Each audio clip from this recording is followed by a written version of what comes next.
Hi, in this video I'll talk about my experience with Isaro Watercolors from Belgium. I like a few of their unusual convenience mixtures, which are made with unique combinations of pigments resulting in some inspiring colors you won't see in other brands. They do offer a couple less common pigments, such as ultramarine pink and violet, but for the most part this brand does not carry many rare pigments or granulating colors. I'll also swatch some samples from Jackson's 10-tube primary mixing set, which a fellow artist kindly sent me so I could include them in this review.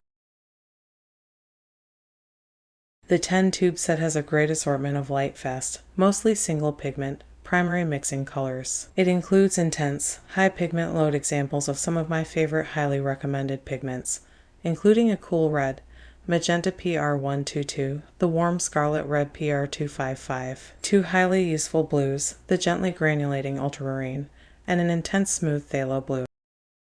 The Payne's Gray was the only multi-pigment mixture in this set. It is a particularly deep-valued version compared to other brands that performs very well as a shadow color or neutral tint to darken mixtures. This mixture has pleasant granulation texture with some minor color separation in wet washes, which is really beautiful when used on its own. This set would be great for a beginner who wants to make sure they can mix a wide range of colors, but I do wish that Jackson's had included a burnt umber or sepia in this bundle. The warm burnt sienna is too similar to oxide orange. A dark valued or cool brown might have been more useful here, perhaps even swapping out one of these for a green-leaning yellow pigment such as nickel azo PY150 or green gold PY129. Aside from that, it's a very nice professional quality set. My only other complaint being that the price is a little higher than I could buy these common pigments for in brands like Roman Schmal or Da Vinci.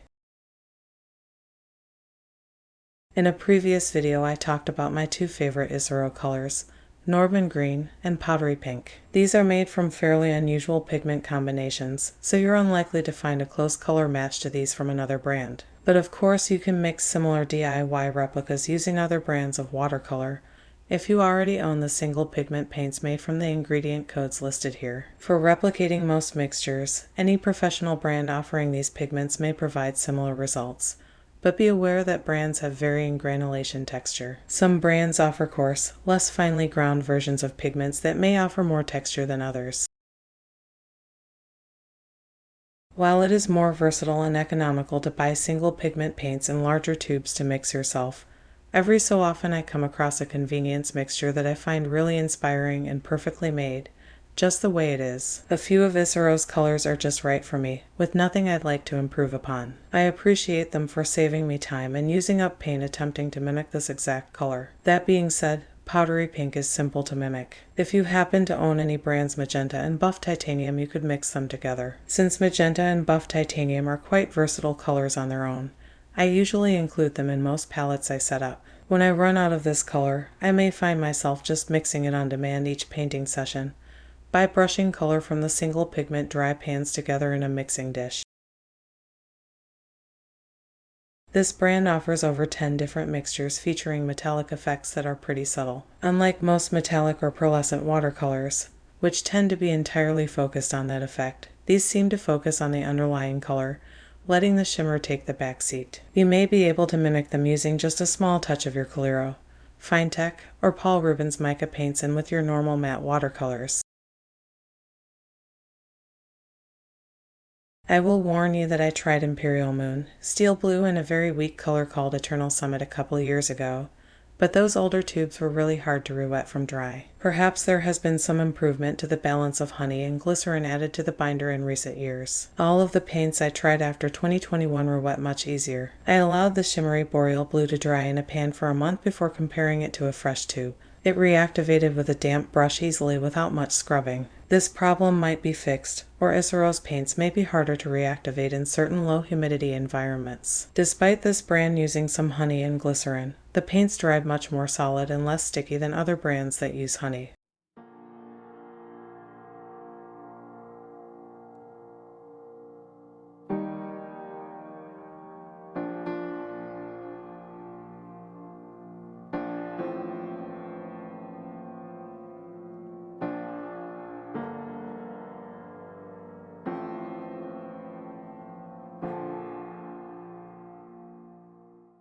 While my overall experience with this brand is positive, I have had some other minor problems. Certain colors may be a bit weak, especially those including tricky pigments like ultramarine violet and pink, or viridian, cerulean, and some of their lightest color metallics. Unfortunately, these ultramarines performed worse than the same pigment from other brands, with gummy pale values despite using a lot of well-stirred paint. If you're looking for the uncommon pigment, ultramarine pink PR259, then I personally prefer the stronger versions from Gallo or Roman Schmal.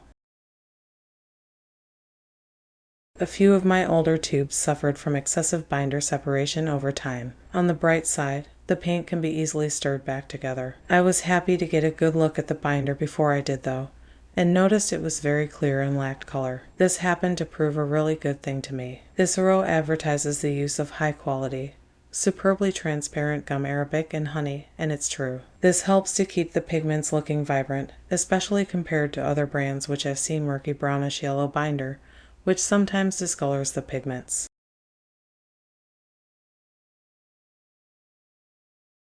Jackson's currently only carries the small 7 ml tube size. I'll put the link in the description below if you'd like to check them out. If you happen to live near Belgium, you may be able to find the more economical 20 ml size through Isaro's website. Most of Jackson's small tubes range between $6 to $10 each, which after drying shrinkage then refilling to the top was just about one full-size pan.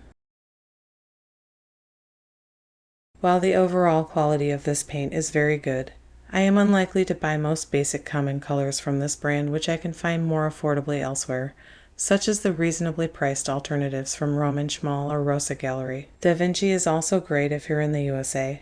They have some dirt cheap basics, including my favorite burnt umber, for as low as $12 for a huge 37 ml tube, which I got over 5 full pans or at least 11 half pans out of. However, what I will buy from Isaro again is a few of the unique color combinations you won't find elsewhere, like Norman Green, Powdery Pink, and Boreal Blue. These colors happen to inspire me, helping me feel more creative during my painting sessions, and are colors I may not have ended up mixing myself.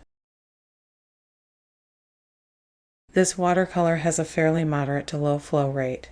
Most colors do not quickly disperse, but are easier to control for gradient blends and detail work. Generally speaking, some fine particle pigments will flow faster than heavy coarse or granulating ones. I found most of their colors to be pleasant to paint with. I don't think many artists would regret a purchase from this brand. Still, I do prefer Sennelier or even Gallo when it comes to control, slightly smoother color into color blending, as well as creating careful mass tone to diluted gradients. Depending on your color preferences and local purchasing options, I'd say this is a wonderful professional brand that may have a few gems for you. I wouldn't hesitate to pick up a few carefully chosen colors to use alongside other paints on a multi-brand palette.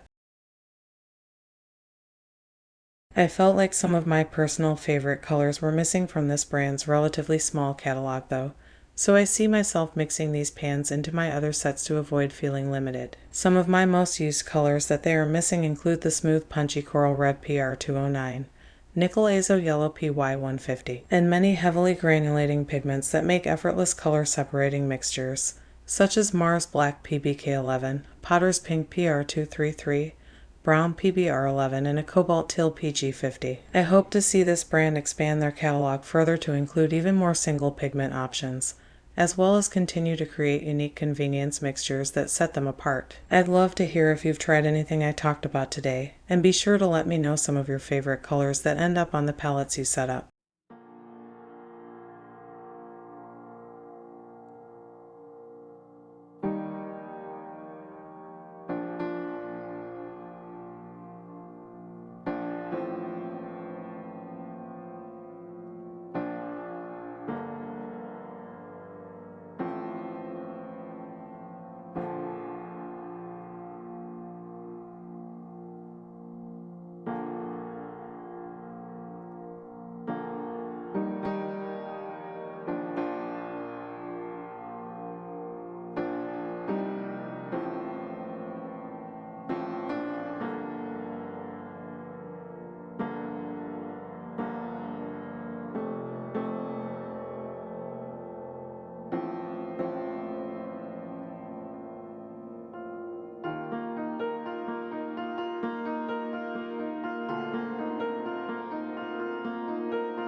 If you'd like to see more, you can find all of my detailed swatch card images, results from my independent Lightfast testing, and other art supply reviews on my website. I'm currently building a huge pigment database where thousands of colors can be compared side by side with paint from other brands. Updates about this project, along with line art drawings and high-res color scans, are also available on Patreon. Thanks for watching.